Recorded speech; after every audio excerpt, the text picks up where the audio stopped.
आज आपण घरोघरी होणारा मेथांबा बघतोय आणि त्यासाठी मी तोतापुरी आंबा घेतलेला आहे. तोतापुरी कैरी घेतलेली आहे. ती थोडीशी पिवळसर झाली आहे, पण आपल्याला ती चालणार आहे. साध्या कैऱ्या घेतल्या लोणच्याच्या तर त्या खूपच आंबट असतात, मग तुम्हाला गूळ किंवा साखर जास्त टाकायला लागते. त्यामुळे ही कैरी मी स्वच्छ धुवून त्याची सालं काढून मी त्याला छोटे छोटे तुकडे करून घेतलेले आहेत. आता वजनात म्हणाल तर ही 1/2 किलो कैरी आहे आणि असं जर तुम्हाला प्रमाण हवं 1/2 किलो कैरीला 1 वाटी गूळ लागतो. आणि जर असं तुम्हाला प्रमाण पाहिजे असेल तर जेवढी तुमची कैरी असेल किंवा जेवढे तुमचे हे तुकडे असतील त्याच्या अर्ध्यानी गूळ घ्यायचा आहे. जर तुम्हाला गोड हवा असेल तर तुम्ही 2 चमचे साखर टाकू शकता, फार आंबट असेल तर. आणि नाहीतर मग तुम्हाला कमी गोड हवा असेल, आंबट तुम्हाला आवडत असेल तर गूळ थोडा तुम्ही कमी करू शकता. आता ह्याच्यासाठी फोडणीला तेल लागणार आहे आपल्याला. तसंच फोडणीसाठी अजून काय लागणार आहे, मोहरी घेतलेली आहे, मेथांबा आहे म्हणून मेन 1 टीस्पून मेथ्या घेतलेल्या आहेत. तसंच हिंग लागणार आहे, हिंगाने याला खूप छान चव येते. आणि मी माझं म्हणजे स्पेशल इन्ग्रेडियंट्स म्हणून मी हे बडीशोप आहे ती अर्धवट कुटून अशी मी ती टाकते. ती खाताना खूप छान लागते, त्याच्यात मुरली की खाताना खूप छान लागते. तसंच हळद आपण 1/2 चमचा टाकणार आहोत आणि कश्मीरी लाल मिरची घेतली आहे ती 2 चमचे टाकणार आहे. आणि आम्हाला थोड्या हा मेथांब्यात ग्रेव्ही आवडते, म्हणजे थोडासा असा पातळसर असला की तो पोळीबरोबर वगैरे खायला छान लागतो, म्हणून मी ह्याच्यामध्ये 1 वाटी पाणीसुद्धा टाकणार आहे. पाणी ऑप्शनल आहे, तुम्हाला टाकायचं असेल तर टाका, नसेल टाकायचा म्हणजे तुम्हाला जर टिकवायचा असेल तर तुम्ही पाणी टाकू नका. आता पाणी टाकून शिजवल्यावर हा बाहेर ठेवला तरी 8 दिवस टिकतो आणि फ्रीजमध्ये ठेवला तर महिनाभर टिकतो. नमस्कार, मी अमरज्योती खेडकर. आता आपण मेथांबा करायला सुरुवात करूया. आता येथे मी 2 ते 3 चमचे तेल टाकलेलं आहे. तेल चांगलं तापलेलं आहे आणि त्याच्यामध्ये आता आपण मोहरी टाकत आहोत. मोहरी चांगली तडतडली की त्याच्यामध्ये मी ही बडीशोप घालणार आहे आणि ह्या मेथ्या घालते. आता मेथ्या ह्या पटकन होतात त्यामुळे मी गॅस बंद करते आणि ह्याच्यामध्ये आपण 1/2 चमचा हळद टाकणार आहोत. 1/2 चमचा हळद टाकून ह्याच्यामध्ये आपण आता ह्या कापून घेतलेल्या कैऱ्या टाकत आहोत.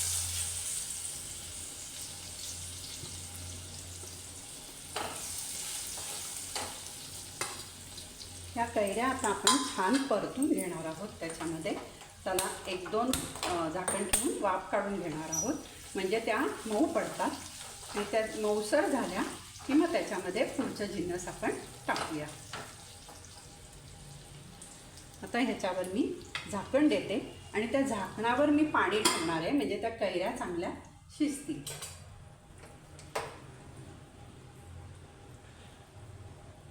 झाकणावर थोडं पाणी ठेवायचं आणि त्या शिजून द्यायच्या.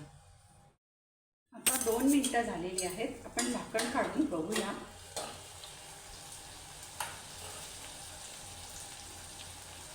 हे बघा, म्हणजे हे जाईल एवढं शिजलेलं आहे, पण अजून थोड्याशा 2 मिनिटं ठेवून मी मऊसर करून घेणार आहे. मऊसर झाल्या ना की मग ते खाताना खूप छान लागतात, त्याची ग्रेव्ही छान लागते. आणि आत्ता जर ह्या क्षणाला आपण गूळ वगैरे घातला तर ते पुढे त्या शिजणार नाही नंतर, म्हणून मग थोडं अजून 2 मिनिटं मी शिजवून घेते. आता 2 मिनिटं झालेली आहेत. आपण बघूया कैऱ्या मऊ पडल्यात का.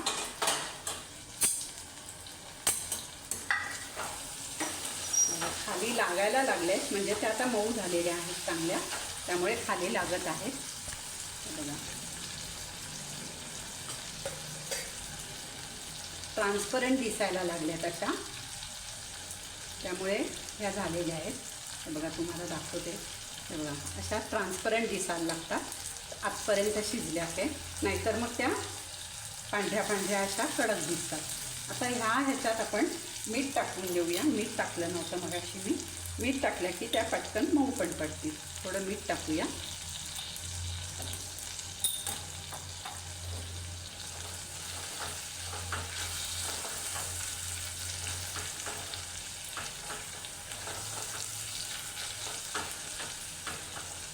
आणि मगाशी मी लाल तिखट टाकलं नव्हतं, हे कश्मीरी लाल मिरची टाकते मी.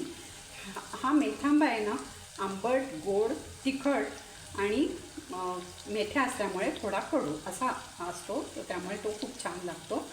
काही जणं ह्याच्यामध्ये फोडणीला गरम मसाला टाकतात, म्हणजे 1-2-3 लवंगा, थोडंसं हे दालचिनीचा तुकडा आणि काळं मिरी ऑप्शनल आहे, पाहिजे तर टाका. पण हे 2-3 लवंगा आणि दालचिनी टाकली ना की त्याला अजून वेगळा फ्लेवर येतो, छान येतो. पण लहान मुलांना जर खायचं असेल म्हणून जर ज्यांना पाहिजे त्यांनी टाकून घ्या. हे बघा, आता मी काश्मीरी लाल मिरची 2 चमचे टाकत आहे ह्याच्यात.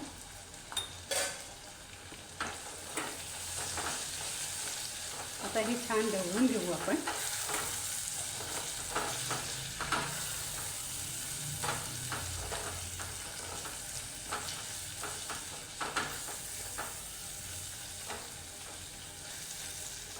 आणि आता मी हा गूळ ह्याच्यामध्ये घालत आहे.